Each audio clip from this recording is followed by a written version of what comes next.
جو انسان نیکی کو آگے پھیلاتا ہے، دین کی باتیں آگے پھیلاتا ہے، اسے اتنا ہی ثواب ملتا ہے جتنا عمل کرنے والے کو ملتا ہے۔ یہ حدیث پاک حضرت انس بن مالک رضی اللہ تعالیٰ عنہ ابیہ ان النبی صلی اللہ علیہ وسلم قال من علم علما فلہ اجر من عمل به لا ينقص من اجر العامل۔ ابن ماجہ کی حدیث پاک۔ ایک دوسری روایت میں حضرت سہل بن معاذ بن انس اپنے والد سے روایت کرتے ہیں کہ حضور نبی اکرم صلی اللہ علیہ وآلہ وسلم نے فرمایا، جس نے کسی کو علم سکھایا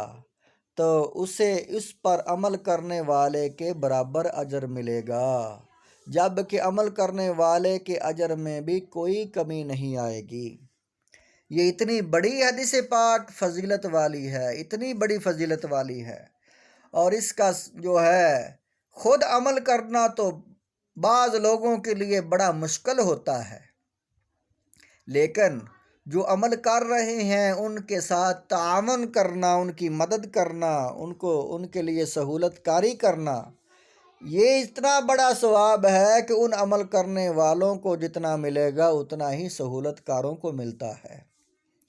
دوسری حدیث پاک ہے حضرت عبداللہ بن عمر ان نبی صلی اللہ علیہ وسلم قال بلغوا انی ولو آیا وحدثوا عن بنی اسرائیل ولا حرج ومن کذب علی متعمدا فلا یتبوأ مقعدہ من النار فلیتبوأ مقعدہ من النار۔ بخاری شریف کی اور مسند احمد اور ترمذی کی حدیث پاک۔ حضرت عبداللہ بن عمر رضی اللہ تعالیٰ عنہ، حضرت عبداللہ بن عمر رضی اللہ تعالیٰ عنہ سے روایت ہے کہ حضور نبی اکرم صلی اللہ علیہ وسلم نے فرمایا، میری طرف سے ہر بات آگے دوسروں تک پہنچا دو، اگرچہ وہ ایک آیت ہی کیوں نہ ہو، اور بنی اسرائیل سے قصص واقعات پر مبنی روایات آگے بیان کرو، اس میں کوئی گناہ نہیں، اور جس نے جان بوجھ کر مجھ پر جھوٹ باندھا وہ اپنا ٹھکانہ دوزخ میں بنا لے۔ اس کے آگے حدیث پاک ہے حضرت عبداللہ بن مسعود رضی اللہ تعالیٰ عنہ کی، قال سمعت النبی صلی اللہ علیہ وسلم یقول ندر اللہ امرأ سمع منا شیئا فبلغہ کما سمع فرب مبلغ او عام سامع۔ یہ ترمذی کی اور سنن ابن ماجہ کی حدیث پاک ہے۔ حضرت عبداللہ بن مسعود رضی اللہ تعالیٰ عنہ سے منقول ہے کہ میں نے حضور نبی اکرم صلی اللہ علیہ وآلہ وسلم کو فرماتے ہوئے سنا، اللہ تعالیٰ اس شخص کو خوش و خرم رکھے جس نے ہم سے کوئی بات سنی اور اسے دوسروں تک ایسے ہی پہنچایا جیسے سنا تھا،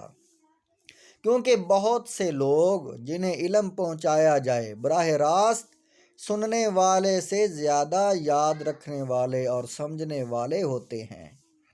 یہ حدیث پاک اس میں اللہ کے نبی صلی اللہ علیہ وآلہ وسلم نے دعا دی ہے،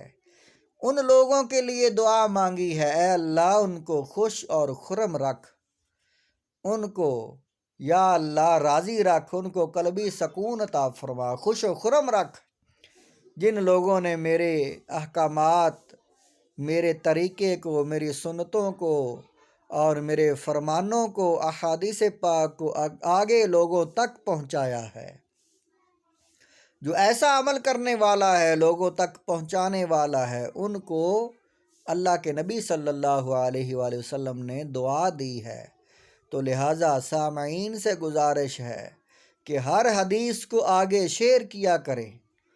تاکہ ہم کو اس دعا کا اجر ملے، ہمارے لیے یہ دعا مقبول ہو اور ہمارے دلوں کو اطمینان اور قلبی سکون ملے۔